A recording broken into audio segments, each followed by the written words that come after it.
دیہی علاقوں کی پہاڑیوں میں واقع ایک چھوٹے سے گاؤں میں صوفیہ نامی ایک نوجوان لڑکی رہتی تھی۔ صوفیہ پورے گاؤں میں اپنی قابل ذکر صلاحیتوں کی وجہ سے جانی جاتی تھی۔ وہ سب سے زیادہ شاندار کپڑے بن سکتی تھی، جسے کسی نے کبھی نہیں دیکھا تھا۔ ایک دن ایک پراسرار اجنبی صوفیہ کی مہارت کی تلاش میں گاؤں میں پہنچا۔ اجنبی نے کسی دوسرے کے برعکس تانے بانے کی درخواست کی، جو ایک واضح رات کو ستاروں کے جوہر کو اپنی گرفت میں لے گا۔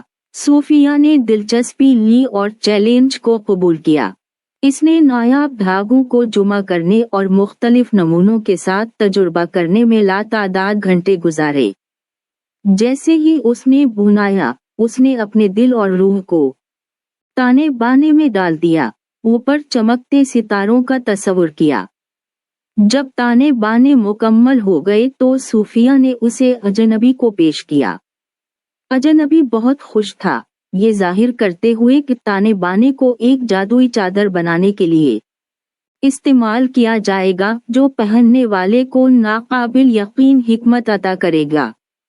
اجنبی ایک عقل مند بوڑھا جادوگر نکلا، اور چادر ایک نوجوان شہزادے کے لیے تھی جو جلد ہی بادشاہی کا وارث ہوگا۔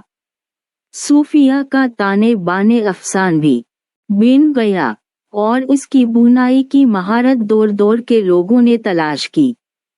اس دن سے صوفیہ کا گاؤں خوشحال ہوا، اور اس کا نام جادو اور حیرت کا مترادف ہو گیا۔